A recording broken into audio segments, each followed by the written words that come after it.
Welcome to your own channel Desi Khabren. Serial ये रिश्ता क्या कहलाता है में अब रूही लगाने वाली है अरमान की क्लास।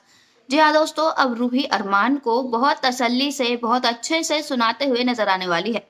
असल में अब जिस तरह अरमान ने रूही का साथ पूरी तरह छोड़ दिया है और तो और उसे मानव से शादी करने के लिए कह दिया है। उसे कह दिया है कि मानव अच्छा लड़का है और वो उसके साथ अपना फ्यूचर सोच सकती है।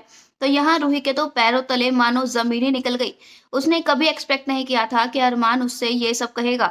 रूही ने तो ये सोचा था कि अरमान उसकी दूसरी शादी होने से रोक लेगा, लेकिन यहाँ तो बात ही उल्टी पड़ गई। अरमान तो उससे खुद कह रहा है कि जाओ मानव से शादी कर लो, वो अच्छा लड़का है। और अब इसी बात पे रूही का पारा सातवें आसमान पर पहुंच जाएगा और वो अरमान को खूब सुनाते हुए नजर आएगी। यहाँ रूही अब अरमान पर बहुत ज्यादा गुस्सा करने वाली है और कहने वाली है कि तुमने मुझे समझ क्या रखा है। मैं क्या कोई खिलौना हूँ जो तुम्हारा जब मन आया तब तुम खेल लिए, तुमने प्यार भरी बातें कर ली और जब तुम्हारा मन आया तुम मेरे से रूठ कर चले गए। मेरी भी कोई फीलिंग्स है, मैं जीती जागती इंसान हूँ। तुम ऐसे कैसे मुझसे ये कह सकते हो कि जाओ मानव से शादी कर लो। तुम्हें पता है अच्छी तरह कि मैं तुमसे प्यार करती हूँ और सिर्फ तुम्ही से शादी करना चाहती हूँ, लेकिन फिर भी तुम इतने निर्दयी कैसे हो सकते हो। क्या तुम हमारे प्यार को भूल चुके हो? क्या हमने जो साथ में वादे किए थे वो भी भूल चुके हो?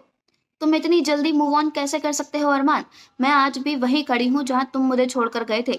मेरी जिंदगी सिर्फ और सिर्फ तुम्हारी वजह से खराब हुई है और तुम्हें इस बात की रिस्पॉन्सिबिलिटी लेनी ही पड़ेगी, चाहे तुम कुछ भी कहो। मैंने हमेशा तुम्हारी बात को इम्पोर्टेंस दी है। तुमने जो कहा मैंने बिना क्वेश्चन करे मान लिया।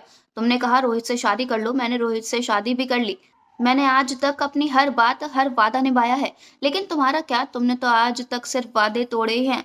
तुमने मुझसे कहा था कि तुम कभी शादी नहीं करोगे, लेकिन तब तुम अभीरा को शादी करके ले आए। रीजन चाहे कुछ भी हो, लेकिन दिल तो मेरा टूटा ना। तुम्हारा कब गया? तुम तो अभीरा के साथ बहुत खुश खुश घूमते हो। तुम दोनों की लाइफ तो एक दूसरे के साथ सेट है, लेकिन मेरा क्या? मुझे क्या झूठी उम्मीद दी तुमने आज तक? और अब जब मैंने तुमसे कहा कि दादी सास से बात करो ताकि वो ये रिश्ते की बात छोड़ दें, लेकिन तुमसे वो भी नहीं हुआ। उल्टा तुम दादी सा के कहने पर मानव से मिलने भी चले गए। हाँ, माना कि मैंने ही दादी सा को कहा था, लेकिन वो इसलिए क्योंकि वो मुझे प्रेशराइज कर रही थी। तुम उन्हें मना भी तो कर सकते थे, लेकिन नहीं, तुमने ऐसा नहीं किया। शायद तुम यही चाहते हो कि मैं तुम्हारी जिंदगी से चली जाऊं, तो अब ऐसा ही होगा। अब तुम देखते जाओ। दोस्तों, यहाँ अरमान अब रूही से कहने वाला है कि ऐसा कुछ भी नहीं है जैसा वो सोच रही है। अरमान रूही से कहने वाला है कि वो मानव से मिला है और मानव सच में बहुत अच्छा लड़का है। वो उसे हमेशा खुश रखेगा। मेरा मकसद सिर्फ और सिर्फ तुम्हें खुश देखना है।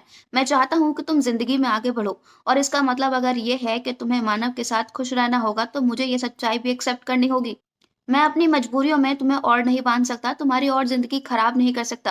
प्लीज मेरी बात समझो रूही, मैं तुम्हारी बहुत परवाह करता हूँ और इसलिए ही चाहता हूँ कि तुम अब जिंदगी में आगे बढ़ो। तुमने मेरी वजह से बहुत वेट किया है, बहुत दिक्कतें सही हैं।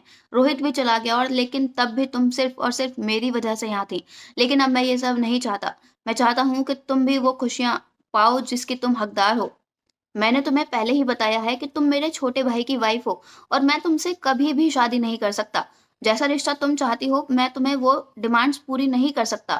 तो इसका मतलब ये तो नहीं कि तुम हमेशा मेरे से एक तरफा प्यार ही करती रहोगी और घुट घुट कर जीती रहोगी। हम दोनों को अब अपनी जिंदगियों में आगे बढ़ना ही होगा। हम दोनों के पास ही इसके अलावा अब और कोई चारा ही नहीं है। दोस्तों, अब जिस तरह कहानी ने मोड़ लिया है, आपको क्या लगता है, क्या रूही सच में अरमान को छोड़कर मानव से मिलने के लिए तैयार हो जाएगी? क्या वो उसके साथ अपनी जिंदगी में आगे बढ़ने के लिए तैयार हो जाएगी? अपनी राय हमें कमेंट्स में जरूर बताइएगा। साथ ही साथ अगर नहीं किया है चैनल को सब्सक्राइब तो जरूर कर लें, ताकि सीरियल की सारी न्यू अपडेट्स आप तक पहुंचे सबसे पहले। धन्यवाद।